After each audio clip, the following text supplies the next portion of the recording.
Oi, boa noite, José. Só estou testando, tá? Não tem problema, Ellison. Fique em paz aí.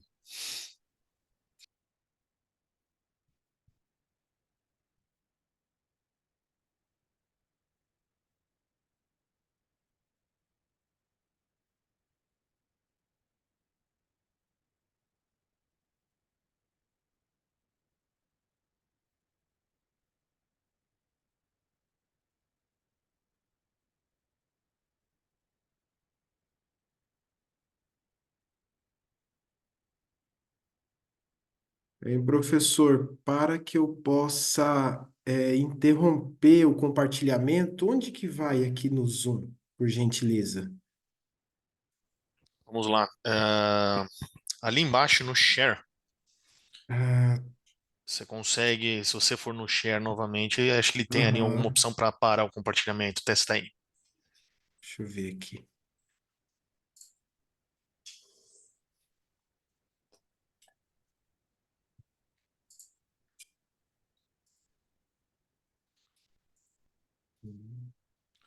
Ou também, Ellison, eu Aqui. consigo, talvez Ah, isso. foi. E se precisar de ajuda também, de qualquer suporte, eu também consigo auxiliar aqui, tá? Maravilha, maravilha, professor. Obrigado. Não por isso.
Elison, Diego, vocês me ouvem?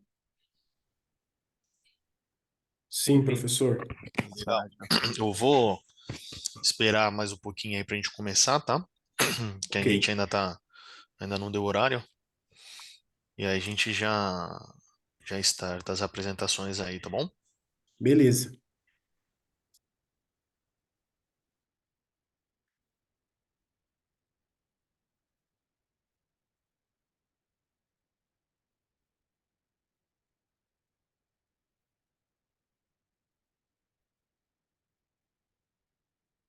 Só para eu saber, Zé Carlos, a gente vai aqui até que horas? Bom, Elison, Diego, ah, Diego. Diego, me perdoa, Diego. Não, É tranquilo, o tranquilo. seguinte, a gente tem aqui, cada apresentação, ele vai ter em torno aí de 15 minutos. Nós temos, então, três apresentações aí para fazer, mais cinco de debate ali sobre o trabalho. Eu acredito que não mais que uma hora, tá? Tendo, assim, participação e tudo mais, daria no máximo aí uma hora, um pouquinho mais que isso.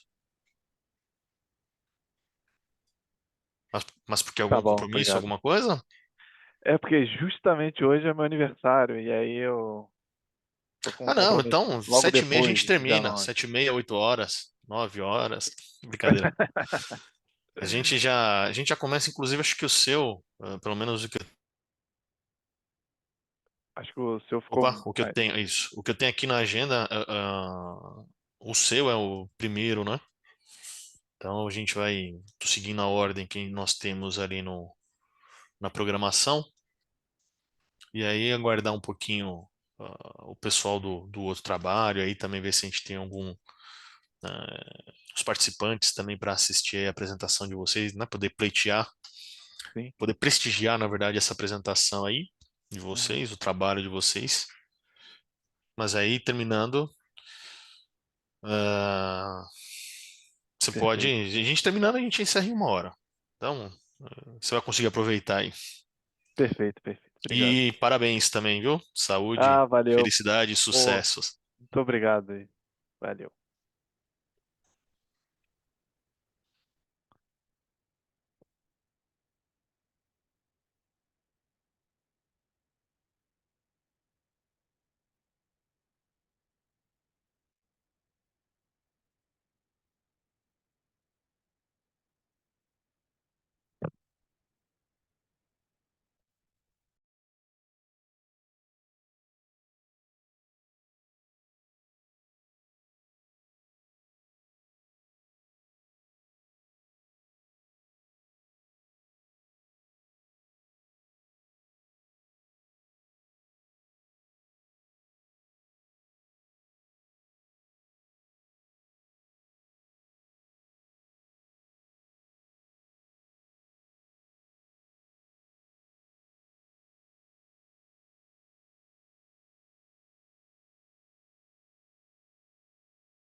Bom, pessoal, eu vou 6 horas aqui, então eu vou começar as nossas apresentações. Boa noite mais uma vez aí, Diego. Boa noite, Elison. Boa noite, Juliana.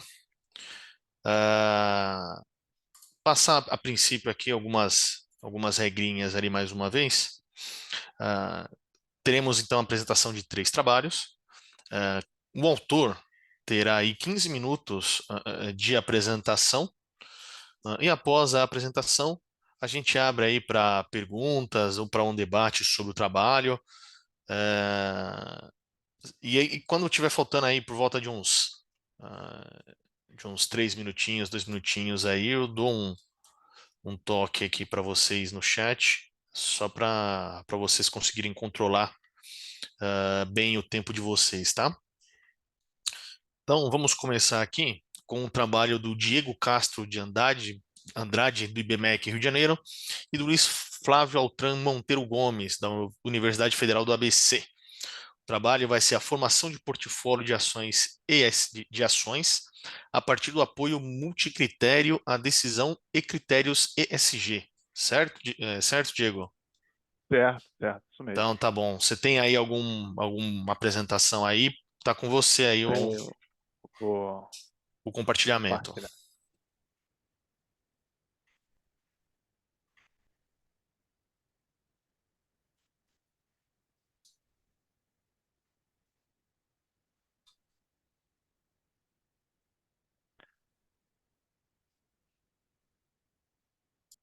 Tá em apresentação, né? Legal, tá em apresentação, apareceu aqui pra gente. Pode começar. Legal. Boa noite, pessoal. Essa apresentação é, de formação de portfólio de ações faz parte até da minha dissertação de mestrado na IBMEC, aqui no Rio de Janeiro, em colaboração com o professor Altran, né, que a gente chama de Altran lá na IBMEC. E essa ideia surgiu muito mais voltada lá no meu trabalho de gestor de fundos de investimentos, que muitos investidores, principalmente estrangeiros, questionavam o nosso trabalho lá sobre como a gente poderia aplicar o nosso dinheiro em empresas que se preocupassem com as questões ESG. Para a nossa sigla aqui, a ESG, e aí tanto faz, né? A gente pode usar tanto a sigla ESG que é lá fora e a ESG que é a nossa aqui. Aí deixa eu passar aqui. Aí eu dividi essa apresentação nesses temas que, que eu dividi também na minha dissertação. Então, introdução, aí no primeiro caso. No segundo tópico, revisão de literatura, metodologia, depois eu vou explicar direitinho como que eu passei a metodologia para chegar nos resultados. E aí a gente analisa os resultados, coloca umas contribuições práticas do trabalho, tira ela da teoria, né? E eu tento colocar ali como que a gente aproveita o trabalho para a gente ir para a realidade e algumas sugestões de novas pesquisas com a mesma temática. Então, introduzindo o tema, como eu acabei de mencionar, muitos investidores questionavam, né? Como que eu posso apoiar as empresas que se preocupam com o meio ambiente? E eu coloquei esse slide aí referente às 3 formas que os investidores fazem para investir. Essa primeira, acima à esquerda, representa aquele investimento que o pessoal chama de dinheiro de emergência, digamos assim. Quando ele enche esse potinho de dinheiro de emergência, que é para a saúde, para o seu gasto do dia a dia, né? Feito essa reserva de emergência, ele pula para essa imagem da direita, que ele tenta arriscar mais um pouco ali no médio e longo prazo para obter um pouco mais de rentabilidade, quem sabe para comprar uma casa ou um carro no futuro, né?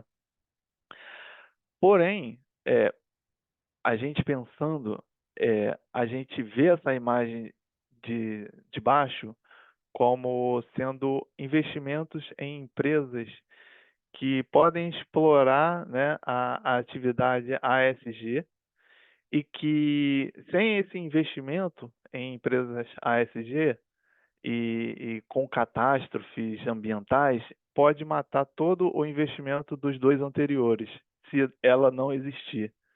Foi esse questionamento que eles fizeram e a pesquisa que eu fiz é nesse sentido. Então, como que a gente pode, acabando de investir no primeiro caso e no segundo caso, como a gente pode se defender para o terceiro caso? Então, essa é a problemática que eu coloquei. E aí eu vou explicar por que que eu estou usando empresas de setores de materiais básicos. Então, a questão toda a se responder é essa: em que empresas do setor de materiais básicos posso investir visando os critérios financeiros, de mercado e de sustentabilidade das empresas, colocando eles no mesmo nível de hierarquia, ou seja, no mesmo nível de importância. Não só eu observo como a empresa está financeiramente, não só observo como ela está sendo vista pelo mercado, por outros investidores, mas como ela está sendo vista nas questões ASG, como ela aplica os seus recursos em ASG. Como a gente pode beneficiar essas empresas que estão preocupadas em ASG e, de certa forma, também como eu posso deixar de lado outras empresas que não se preocupam muito com ASG?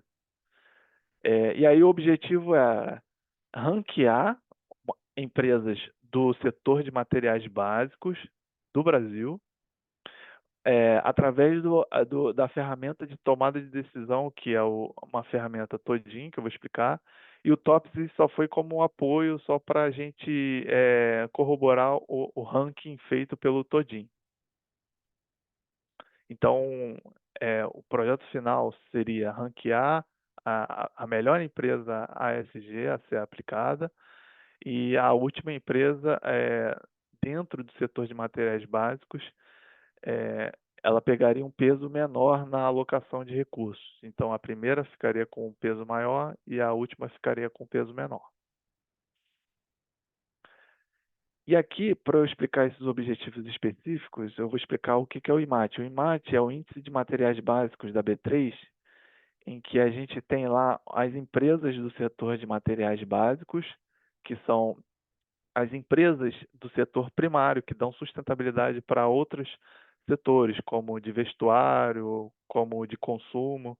São aquelas empresas de setor de energia elétrica, por exemplo, de combustível, que dão suporte para outros setores. Então, a escolha do setor de materiais básicos gira em torno muito disso. E por que que também foi escolhido o setor de materiais básicos? Por conta de serem empresas grandes, né, do setor primário, e são empresas que costumam elaborar seus relatórios de ASG frequentemente para o mercado. Então, esses relatórios conseguem ser materializados em números quantitativos, ou seja, a gente consegue quantificar o que está sendo escrito em relatórios ASG, e a gente colocou também na metodologia junto com os critérios financeiros e de mercado. E aí eu vou explorar aqui aí eu já adiantei, né, por que que eu escolhi o setor de materiais básicos, por ser um setor de infraestrutura, de papel e celulose, de energia, de combustível, ou seja, é um setor primário, que dá sustentabilidade aos outros setores. O trabalho todo ele teve como teoria muito calcada na teoria da decisão, em critérios ESG, também em finanças tradicionais e finanças comportamentais, e no caso eu utilizei o setor de materiais básicos. Destaque aqui para a contradição entre finanças tradicionais e finanças comportamentais. As finanças tradicionais, normalmente, elas trazem que toda a informação, o mercado é eficiente, então toda a informação está disponível para todas as pessoas ao mesmo tempo, e os papéis das empresas, elas se direcionam ao mesmo tempo para todos os investidores, e as finanças comportamentais dizem não, não é bem assim. O mercado ele é um pouco ineficiente. Tem investidor que prefere empresa A ou empresa B, pela sua afinidade, por exemplo, e as informações não estão tão rápidas assim para todos os investidores. Alguns investidores conseguem ter informações antes de outros, ou possuem uma rápida assimilação sobre algumas informações do que outros investidores. Então, o mercado não é tão eficiente quanto acredita as finanças tradicionais. Na metodologia, eu utilizei esse método Todin. O que é o método Todin?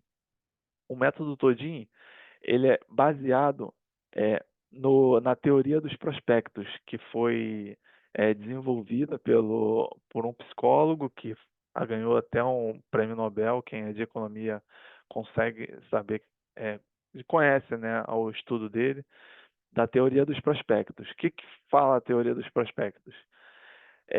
Diz que quando o investidor está numa posição ganhadora, ele é muito avesso ao risco. Ou seja, se eu invisto R$ 100 e amanhã eu estou ganhando já R$ 120, por exemplo, eu tenho um ganho de R$ 20, eu quero resgatar logo esse recurso, porque eu quero fazer o lucro. Ao passo que, se eu invisto R$ 100 e estou com uma posição perdedora de 20, eu estou com 80 amanhã, eu sou mais propenso ao risco. Eu quero que aquele dinheiro fique lá. Eu seguro no risco. Por exemplo, já estou perdendo 20, então eu vou ficar na minha posição perdedora.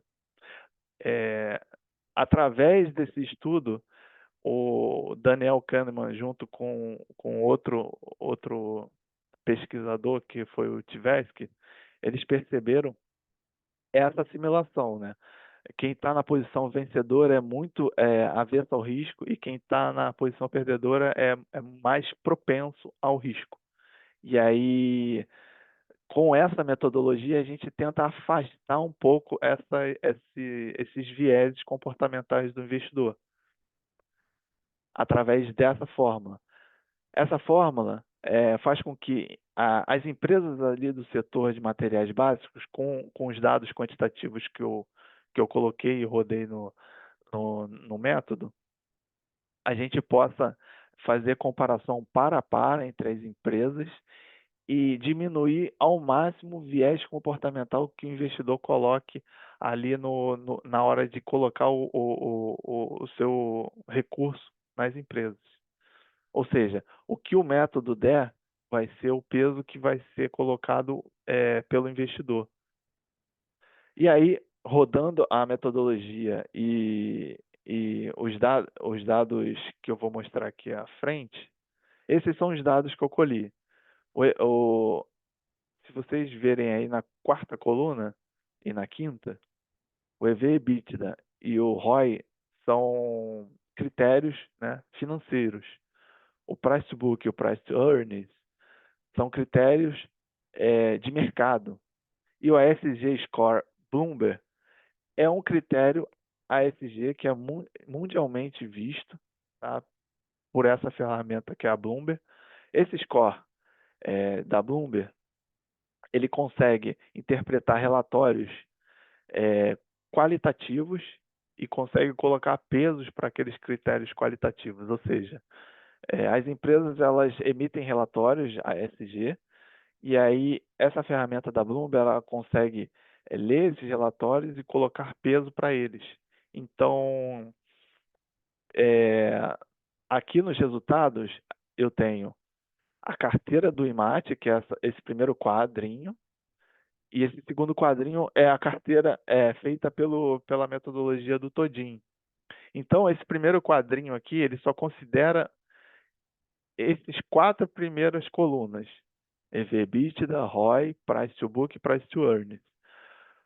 A carteira que foi produzida pelo Todin, ele, além dos critérios financeiros das empresas, de balanço das empresas, além dos critérios de mercado das empresas, ele considera mais um critério, que é o ASG Score. E aí, eu pegando a carteira do IMAT, que é essa da esquerda, O Diego, comparando com a... só um Diga, minutinho. diga. A gente já está em 13 minutos. 13, tudo bem. Como tá apenas nós dois aqui, como tá nós três aqui, né? O Ellison, o Diego. Aham. Vou deixar você terminar sua apresentação numa boa, e aí depois Aham. o Ellison termina dele numa boa, e a gente faz ali o debate, tá? Então a gente vai fazer o seu, a gente vai Uhum. debater um pouco sobre a sua apresentação, sobre o seu trabalho, Sim. depois a gente faz o mesmo procedimento no do Ellison, tá? Como estamos nós dois, nós três, e sexta-feira dificilmente alguém entrará para Uhum. assistir, né? Mas, ok, pode continuar, tá? Eu termino aqui em 2 minutos, Não, tranquilo. sem problema. Pode continuar no seu tempo aí. Obrigado. E aqui, ó, eu tive, né, esse resultado que é o quadrinho, o primeiro quadrinho que é a carteira do IMAT, comparando com a carteira que eu rodei junto do Todin, ela teve um spread maior do que a carteira que só considera critérios financeiros e de mercado. Então, sugere-se que os critérios ASG eles são importantíssimos para tanto para visibilidade da empresa quanto para rentabilidade. Ou seja, se o investidor é, aplicasse na carteira que o Todin fabricou, ele teria uma rentabilidade maior do que a carteira do IMAT, que é produzida pela B3. Aqui, eu posso até colocar aqui as sugestões para novas pesquisas, foi até um debate que eu tive lá na época da dissertação. A gente pode rodar a mesma metodologia para outros setores, inclusive da economia, como só o setor elétrico, ou seja, pegar empresas do setor elétrico e rodar lá para ver qual que seria o ranking de empresas. Também mesclar setores da economia, não só pegar só setor elétrico, mas pegar setor de consumo, setor de varejo, outros setores de energia também, de petróleo. E basicamente é isso, assim, é, também a maior limitação desse projeto seria referente à liquidez de alguns papéis que poderiam estar no ranking lá de cima, e aí isso poderia prejudicar um pouco a carteira do investidor. Mas isso tudo poderia ser adaptado, uma vez que a liquidez não implica tanto assim num horizonte de tempo muito grande. Eram esses pontos que eu queria apresentar, tá? Então, eu fico aí à disposição e vamos conversar aí sobre esse projeto. Finalizando aqui, Legal, tá? Diego. Parabéns pela apresentação aí. Parabéns também pelo trabalho. Ellison, algum Sabe como eu comentário? saio? Oi? Sabe como eu saio aqui Não, da pode deixar que eu tire compartilhamento? aqui para você, sem Ah, problemas. tá. Calma aí. Porque eu só tô com uma tela aqui, eu não tô vendo Não você. tem problema. Mas então, parabéns aí pelo trabalho, pela apresentação. Ellison, Tudo bem. algum comentário, contribuição aí para o trabalho do Diego? Maravilha, professor, obrigado. Primeiramente, Diego, parabéns, né, pelo seu aniversário, parabéns pela apresentação, pelo trabalho, pela pesquisa, né? Gostei bastante, né, da sua pesquisa, inclusive vou até estudar mais sobre o assunto para eu poder incluir aí mais essa análise, né, mais essa informação aí para poder a gente também tá atuando, né, e tá melhorando aí as nossas análises, né? Eu fiquei com uma dúvida e, assim, no seu conhecimento, a sua experiência, né, pesquisando, estudando aí, seria possível aplicar, né, e esse indicador, essa metodologia para fundos imobiliários infra? Que atua, por exemplo, um BIDIV que atua com infra de energia elétrica, tendo em vista que eu vi a área, né, os materiais básicos, né, de energia elétricas, aí aplicação para fundos. Seria até viável fazer um novo fundo de investimento, principalmente em renda fixa, né? Como ele analisa Uhum. empresas, eu consigo pegar o balancete da empresa, né?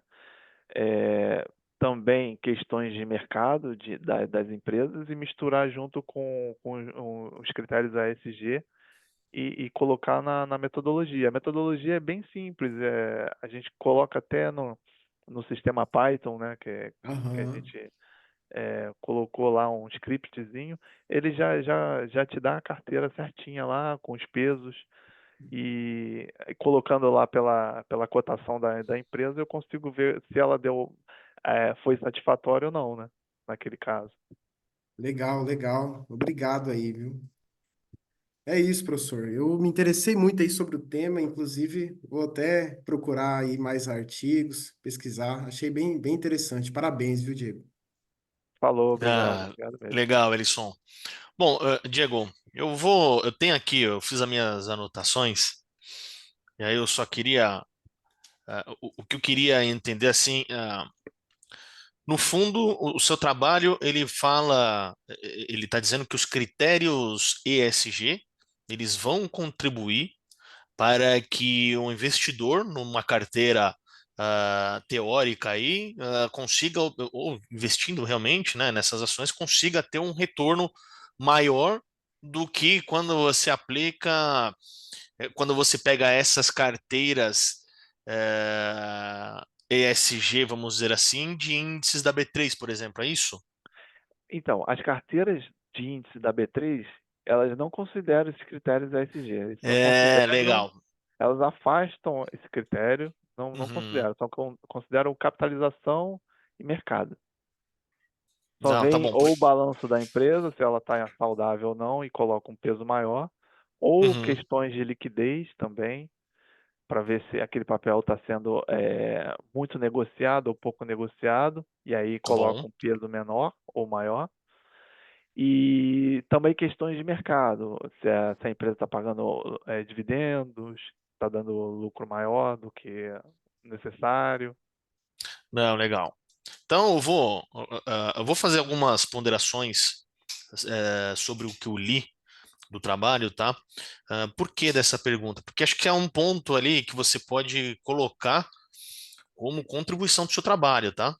Então, se a gente pensar que o momento em que a gente está escrevendo um artigo, que a gente está escrevendo uma dissertação, como é o seu caso aí, fazendo mestrado, e depois a gente vai. A ideia é transformar depois essa dissertação em um artigo para publicação, é a hora que a gente tem para defender a nossa ideia e mostrar realmente a contribuição, né? Quando a gente é aluno, a gente está sempre ouvindo o que os professores estão falando. Então, agora que a gente está escrevendo, e está apresentando, é hora que a gente põe para fora aquilo que a gente acha do nosso trabalho, as contribuições, tá? Um outro ponto que eu acho importante ali para o trabalho, deixa eu abrir minhas anotações aqui. Eu não consegui, não ficou claro para mim, ao ler o seu trabalho, o problema de pesquisa, né? Porque quando você procura assim o problema, você fala assim, eh, avaliar o impacto da inclusão de critérios ESG na rentabilidade de portfólios de ações e com esses critérios podem apoiar investidores na tomada de decisões mais informadas. Mas avaliar, ele não é um problema de pesquisa, né? O que seria ali, talvez? Bom, eu quero ver se realmente, se você está falando para mim que, que os critérios ESG dão mais retorno, e no final apresentando isso como resultado, talvez o seu problema seja assim: olha, será que os critérios ESG, ou será que ao incorporar critérios ESG na avaliação dos meus investimentos, na avaliação de uma carteira, ele realmente traz um retorno maior do que determinado índice, e buscar fazer essas relações, buscar uma forma de quantificar isso, que aí você está utilizando o método todinho ali, que pelo que eu percebi também, ele foi desenvolvido pelo coautor também, né? Pelo seu orientador, Isso, talvez, o isso, Flávio, Luiz isso. Flávio, né? O Foi Altran que você desenvolvido falou. por ele e por outro professor. Isso, eu fui um pouco atrás ali, eu vi que você apresentou muito bem ah, sobre o que é a teoria, o papel aborda isso daí muito bem, o trabalho aborda isso daí muito bem. Eu faria o que eu teria outra recomendação aqui, né? É buscar, então, talvez defender melhor o todinho. Porque você, ali, ali mesmo no papel, no trabalho, você fala que, olha, não é ainda uma técnica muito utilizada, uma metodologia muito utilizada. Então, já que você está utilizando e reconhecendo que não é, você tem que buscar um pouco mais ali, olha, fazer um levantamento, talvez, de trabalhos que estão avaliando retornos ESG, né? Se o ESG dão mais retorno ou não, porque provavelmente você vai encontrar esses trabalhos, ver as técnicas que eles estão utilizando e defender, olha, o Todin nesse aspecto aqui, ele pode ser melhor ou pior que isso. Talvez isso daí ajude a defender com mais autoridade, vamos dizer assim, com mais precisão, com mais assertividade, a técnica utilizada, né, o todinho ali do Altran. Mais aqui só mais algumas recomendações, anotações que eu fiz, tá, ao ler o trabalho aí. Vamos lá.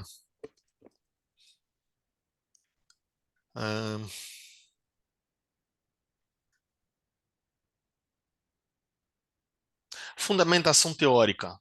Quando a gente está numa dissertação, tá legal. Como você falou ali, ele é fruto ali da dissertação.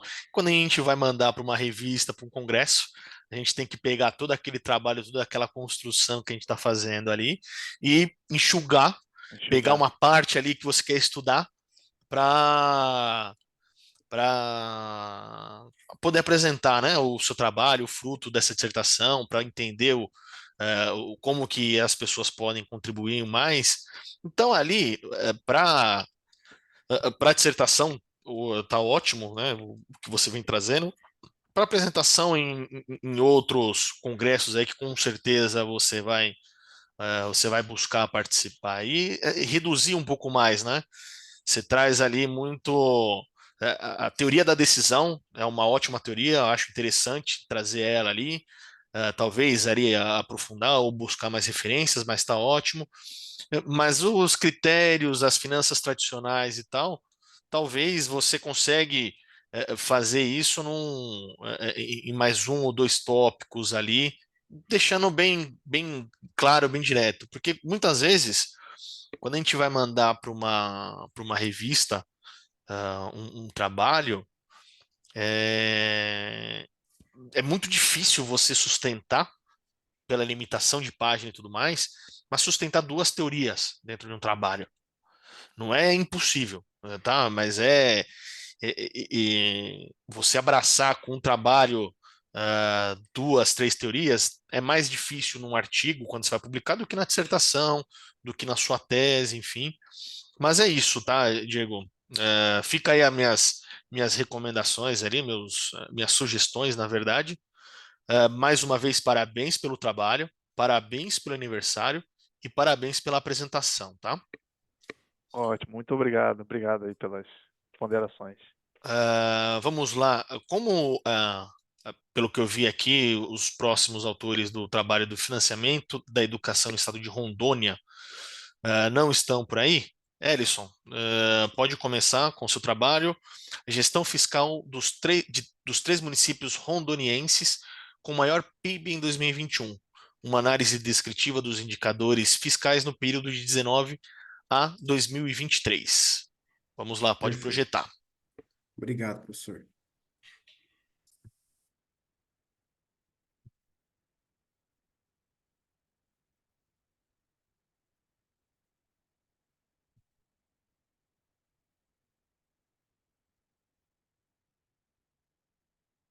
Bem, boa tarde. Estão me ouvindo? Estamos ouvindo só a apresentação que não está no modo apresentação. Ele está Ah, na tá. janela ainda. Tá, então só um momento. Já está agora? Ainda não. Não, ainda não. Talvez Tá. coloque primeiro em modo apresentação e depois compartilha, que aí vai aparecer a tela da apresentação para você Ah, compartilhar. tá. Perfeito. Deixa eu.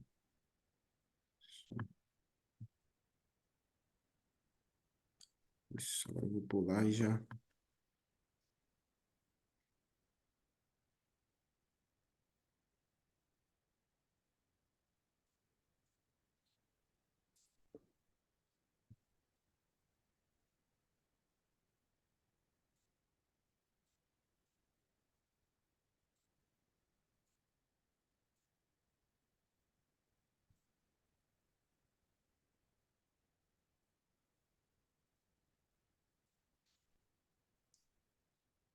Agora você já Oi, professor. foi, agora sim. Pode Foi, começar. maravilha. Deixa eu só que eu tô aqui. Isso, aí. Vamos lá. Bem, o título, né, do artigo, Gestão Fiscal dos três municípios rondonienses com maior PIB em 2021, uma análise descritiva dos indicadores fiscais do período 2019 a 2023, né? Os autores são eu, Elison Sanches, né, doutora Marlene Valério, professor doutor Valmir Batista. Todos nós, né, da Universidade Federal de Rondônia, e eu mestrando aí no programa Profiap. Bem, a administração, né, pública tem um desafio aí de garantir, né, os direitos e oferecer bens e serviços à população em meio às mudanças, né, sejam aí econômicas, ambientais, enfim, que a gente convive aí habitualmente. Né? Na década de 90, no final da década de 90, início dos anos 2000, nós tivemos aí o surgimento da LRF, que veio para combater, né, enfrentar o alto endividamento que o país sofria, enfrentava, e, assim, né, o alto controle dos gastos públicos veio aí para promover essa transparência, essa racionalidade do gasto público, né? Então, diante dessas situações que a LRF veio, né, para tratar, até hoje, né, nós convivemos, né, com situações difíceis, né, fiscalmente, dizendo, contabilmente, e aí, diante dessas situações, desses cenários, surge um problema que é, né, o que os indicadores do Boletim dos Entes Subnacionais do Tesouro Nacionais revelam sobre a situação fiscal dos municípios de Porto Velho, capital do estado, de Paraná e Vilhena, no estado de Rondônia. Para resolver este problema, né, nós temos um objetivo geral, que é analisar a situação fiscal dos municípios de Porto Velho, de Paraná e Vilhena. Para atingir esse objetivo geral, nós temos três ações, né? Ou melhor, objetivos específicos. O primeiro sendo identificar os indicadores propostos pela STN no Boletim de Finanças dos Entes Subnacionais, que permite analisar a situação fiscal. O segundo passo, examinar a situação fiscal desses municípios, incluindo aspectos, né, como endividamento, solvência, autonomia financeira, financiamento, investimento, rigidez das despesas e planejamento. Né? E, ao fim, buscar identificar padrões, tendências, né, áreas de melhorias sobre a gestão fiscal desses municípios. No referencial teórico, né, nós nos embasamos aí na teoria da agência, né, também falamos um pouco sobre a gestão fiscal, o estado da arte, né, sobre o tema. Na metodologia, né, nós classificamos, né, a pesquisa aí quanto à natureza em aplicada, objetivo descritiva, uma abordagem quantitativa, procedimentos documental, buscamos relatórios, né, disponibilizados no portal do SICONF, né, do Tesouro Nacional. A população são os 52 municípios que compõem o estado, mas a amostra são três municípios. E por quê? Né, o fundamento. Esses três municípios, né, nós temos Porto Velho, a capital do estado, ao norte do estado, de Paraná, ao centro do estado e Vilhena, ao sul do estado. Esses três municípios eles representam um pouco mais de 49%, representou um pouco mais de 49% do PIB do estado em 2021, né? E também eles representam os três mais, né, superior a 43% da população do estado em 2022, no último censo. Partindo aos resultados, né, nós temos um primeiro indicador que é a dívida consolidada sobre a receita corrente líquida, né? Então, analisando, nós verificamos, né, identificamos com base nesse gráfico que Porto Velho teve uma variação da dívida consolidada, um aumento significativo em 2021, mas a partir dali tem-se uma redução dessa dívida, né? De Paraná mantém uma dívida estável relativamente, né? Já a Vilhena destacando positivamente com uma redução aí contínua, né, intensa da dívida consolidada do seu município, né, se destacando aí positivamente. Porto Velho se destaca aí, assim como o de Paraná também, mantendo um controle, né, tendo um controle, né, a gente observa esforços, né, desse controle. Já o indicador, esse segundo indicador, que é a despesa bruta, né, com o pessoal, não é aquele indicador da LRF, que lá verifica a despesa líquida com o pessoal, né? Tem-se as deduções. Aqui, um indicador um pouco mais rígido, lá retirado do boletim da STN. Ele verifica mesmo a despesa bruta, né? Então, nós temos, né, que Porto Velho teve uma leve redução, né, até 2022, mas em 2023 teve um aumento, né, aí uma pressão fiscal. De Paraná, com uma alta variabilidade, né, dessa despesa bruta com o pessoal, uma significativa redução em 2020, né, relatando aí essa variação, né, no decorrer do período inteiro, né, que a gente consegue aí, né, tem indicação de pressões fiscais sobre o município. Vilhena, né, com também uma variação, uma leve queda, mas também em 2022 ali com um aumento, né? No geral, né, os municípios mostram esforços, né, de controle, mas ainda enfrentam essas pressões fiscais no gasto com o pessoal, né? O indicador 3, né, ele vem indicando aí, né, vem evidenciando o gasto com o serviço da dívida, que é composto, né, por juros e amortização, sobre a receita corrente líquida. Nós temos Porto Velho, né, representando aí uma crescente, né, um aumento, na verdade, um aumento crescente aí, né, consistente desse gasto de serviço da dívida. De Paraná conseguiu reduzir até 2022, mas 2023, assim como Porto Velho, tendo uma pressão, um aumento desse gasto, né? Sugerindo aí também desafio, né, para o município no ano de 2023. Vilhena mostra aí também uma estabilidade relativa, né?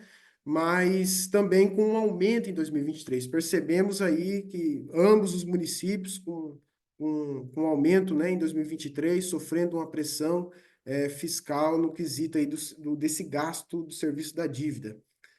O indicador 4, né, ele vem evidenciar o esforço de arrecadação própria, né, de cada um desses municípios. Nós temos aqui que Porto Velho, né, ele teve uma queda até 2022, né, dessa arrecadação própria e uma recuperação ainda que pequena, mas uma recuperação em 2023. De Paraná, uma alta variação, mas percebemos que dentro do período dos 5 anos, não passou de 30% com arrecadação própria, ficando muito claro aí a necessidade de recursos da União, como a maioria dos municípios do nosso país, né? Vilhena vem representando aí, demonstrando um crescimento, né? Demonstrou um crescimento consistente ao longo dos anos da sua arrecadação própria, né? Mostrando uma gestão financeira, né, robusta aí no quesito da carga tributária, enfim, e do seu trabalho nesse quesito da política econômica do município. O indicador 5, né, nós temos aqui que evidencia o percentual de investimento com recurso próprio, né? Porto Velho, né, com picos em 2019, 2023, mas uma variação aí acentuada, né, desses investimentos. E quando o valor é abaixo de zero, né, isso quer dizer que apresenta volumes de investimentos menores do que o total das receitas, né, de operações de crédito, transferências de capital. De Paraná, teve ali anos de crescimento, de investimento, né? Mas também com uma variação em 2022, uma queda, né? Javilena também uma variação, mas ainda assim, nos quatro anos anteriores, melhor do que o Porto Velho de Paraná.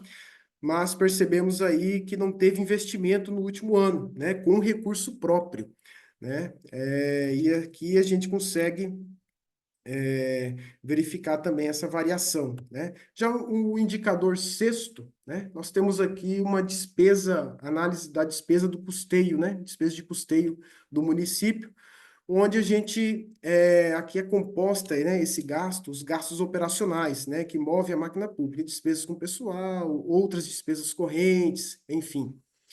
Nós temos, né, tanto Porto Velho como Ji-Paraná, né, com uma leve redução, né, bem estável, né, os números, mas uma leve redução, né? Em contrapartida, Vilhena, com um aumento, né, dessa rigidez, né, desse gasto operacional do município, bem acentuada, né, até em 2023, alcançando 96,36%. Aqui a gente verifica a rigidez do gasto do município. A gente percebe 2023 Vilhena com alto número, né? No slide anterior, quando a gente vê investimento com recurso próprio, nós vemos que Vilhena, em 2023, a gente percebe que realmente não teve nenhum investimento com recurso próprio. Isso a gente já também pode evidenciar o quê, né? Sobrou recurso para isso? Não, porque o gasto operacional do município estava batendo quase 100%, né? Então, isso fica claro também que esse investimento aí abaixo de zero, né? Com recurso próprio, ou seja, não fez nenhum investimento com recurso próprio naquele ano.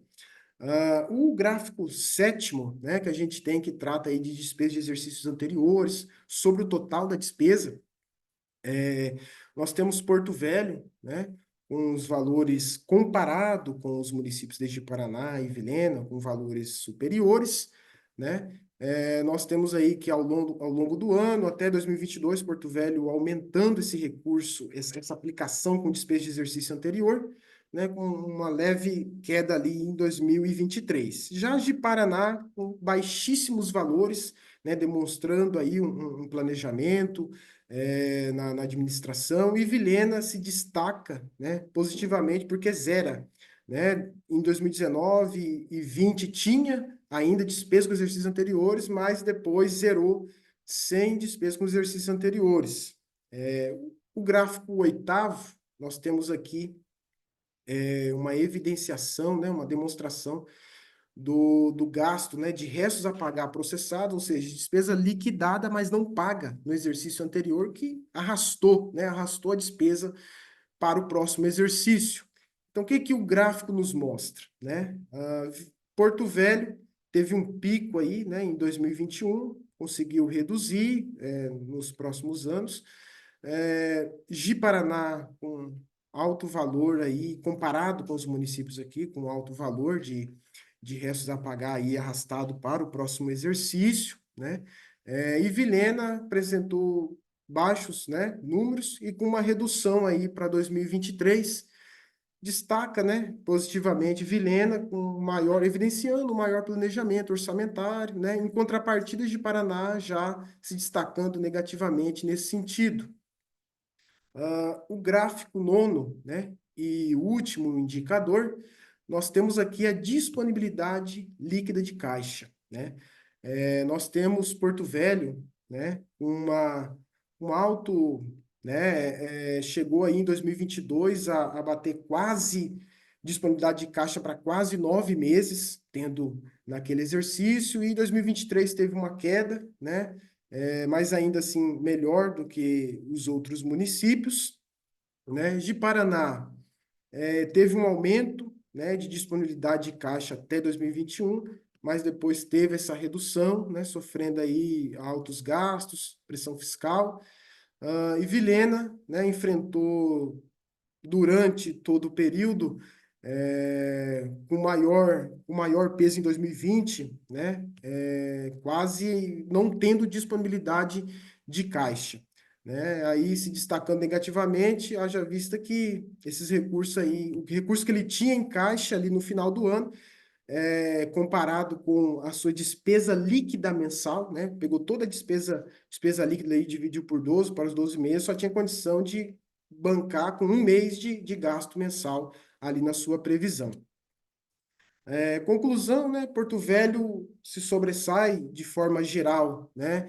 com melhor disponibilidade líquida, né, em 2023 ali tendo condições de arcar até com 5 meses de disponibilidade com os recursos, porém enfrentou, né, flutuações na dívida consolidada, né, tendo que focar, né, na sua rigidez fiscal, diminuir o gasto, né, o gasto operacional, melhorar as despesas, tendo aí, né, elevado valor de despesa bruta com pessoal, também serviço da dívida, né? Paraná, de modo geral, né, se diferencia por manter uma dívida estável, né, reduzir a despesa de custeio, que é o gasto operacional ao longo do período, né, porém precisa monitorar, né, a variação da despesa com pessoal, os investimentos com recursos próprios, que é necessário à população, além de também reduzir, né, transferir despesas do exercício anterior ao próximo exercício, né, para manter uma saúde fiscal no município, evitando o estresse fiscal, e se esforçar, né, na arrecadação própria, né, para aumentar esse indicador aí de esforço fiscal. Vilhena se destacou pela consistência e redução da dívida, né, porém precisa melhorar na disponibilidade de caixa, né, para cobrir aí, né, ter condições de cobrir pelo menos 6 meses que seja, né, enfim, e também diminuir, né, a sua despesa de custeio, enfim.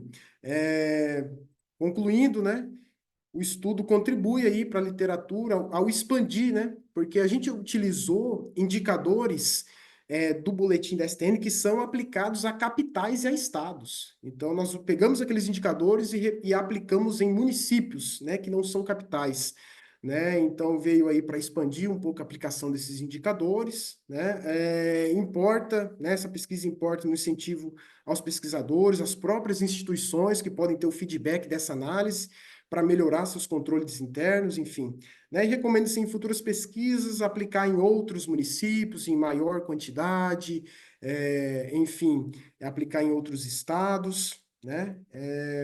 Aqui estão as referências e concluída a apresentação.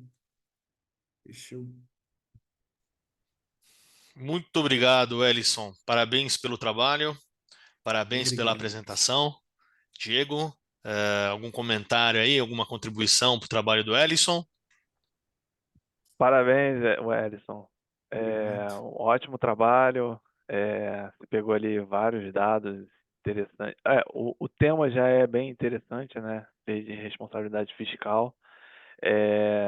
Queria te perguntar duas coisas, até por curiosidade mesmo, né? Como que surgiu essa temática? Por que que você se interessou por esse trabalho? Eu vi que é um trabalho bem quantitativo, então mostra várias coisas ali sobre a saúde fiscal, né, financeira de cada município. E caso concreto sempre dá assim aquelas pontas de novas pesquisas, né? E aí o que seria legal fazer também para municípios com os menores PIBs, né, para ver como seria a saúde fiscal desses municípios. Eu vi ali que Porto Velho, né, claro, pega ali um maior percentual do estado, e você pegou os 50%, né, do PIB do estado. Eu queria ver até se seria legal, se é possível, pegar os menores PIBs e até PIBs negativos, né, de municípios que estão com saúde financeira muito baixa, se isso seria viável. Se seria viável fazer uma pesquisa com municípios com PIBs menores, os menores PIBs do estado, e como que surgiu essa, esse interesse por esse tema. Maravilha, Diego. Obrigado aí pelo comentário. Primeiro que eu trabalho, né, com análise, né, o meu trabalho é análise e auditoria do setor público, trabalho com análise de municípios, amo indicadores, amo essa área, assim, de economia, econométrica, tudo isso assim, gosto muito, né? Na graduação eu fiz algo parecido, mas utilizando a metodologia do DEA, né? Analisando o gasto com o pessoal, com o gasto na educação. Então, na graduação eu estudei algo parecido, mas foi mais por conta do trabalho, né? Que eu gosto muito de analisar, assim, municípios, também trabalho com isso, e eu tenho, assim, tenho o desejo de fazer algum artigo, alguma pesquisa que possa contribuir para a saúde financeira dos municípios de forma mais prática, mais palpável mesmo, né? Ainda não consegui, mas eu quero, né, estudar mais nessa linha aí. E aí, continuando, né, respondendo você aí, em relação ao PIB, né? Pegar municípios menores com PIB até negativos, enfim, com certeza é possível, tá? E é bem plausível, até mesmo para dar um retorno, né, a esses municípios que têm até carência de pessoal, carência de análise, carência de estrutura, né? Eles tendo informações dessas, eu acredito que contribuiria muito, né, para eles. Até um dos objetivos que eu escolhi esses três foi porque como esses três municípios estão divididos no estado, um no norte, no sul, outro no centro, e muito próximo, tem municípios pequenos muito próximos dele para que possam, né, utilizar como base em suas regiões. Não, então, né, Vilhena, que na região sul do estado, aqueles municípios à sua volta possa ter como exemplo ali naquela região. Mas é possível sim, tá, Diego? Assim, no meu pouco conhecimento, né, o professor José Carlos tem muito mais conhecimento e experiência, pode dizer, mas eu, no meu pouco conhecimento, acredito que sim, tá? É perfeitamente viável e aplicável, sim. Ah, Bacana, Alisson, legal, bacana. Ellison. Mais alguma coisa Bacana. aí, Diego? Não, só isso mesmo. Ah, bacana. Vamos Parabenizar aí lá. o Alisson. Obrigado. Bom, Ellison, legal o trabalho. Realmente, quando a gente fala do setor público, vamos dizer assim, né, a gente não encontra tantos trabalhos ou falta muitas vezes um subsídio e tal para a gente desenvolver o trabalho, para a gente obter informações e ver não só onde você está fazendo os gastos, mas a qualidade desses gastos também é sempre importante quando a gente está falando aí da máquina pública, né? E o que eu queria, a minha pergunta era no seguinte sentido: Covid-19, você percebeu algum impacto do Covid-19 no orçamento desses, né, nos indicadores aí que você analisou no seu trabalho? Professor, inclusive, essa foi até uma temática que surgiu, que trairia assim muito, fortaleceria essa pesquisa, né? Fortaleceria muito essa pesquisa. Eu senti em alguns indicadores aqui, professor, 2020, não muito, mas 2021, porque a gente até pode ver aqui algum ou outro aqui, mas 2021 eu senti um município com sobra de caixa, que normalmente não se tem, porque recebeu muito recurso, né, da União. A União passou bastante recurso, então a gente percebe ali uma sobra de caixa ao final do exercício, que não acontece normalmente, né? E o elevado gasto com pessoal, né? Também nesse período ali de 21, 20, né? Mas eu confesso para o senhor que eu não busquei, né, essa informação, não busquei tratar ela na pesquisa, mas que seria muito interessante. Eu acho que enriqueceria muito, né, o reporte, né, o reporte. Ele você está fazendo um mestrado também, né? Isso, tem Bom, 6 meses que eu comecei. não, legal. Cara, 6 meses já está com um trabalho assim. Bom, é bacana, assim, é legal ver esse entusiasmo, essa aplicação aí. Bom, por que que eu falei do Covid? Porque justamente eu senti falta, tá? Na hora de eu fazer a leitura ali, Aham.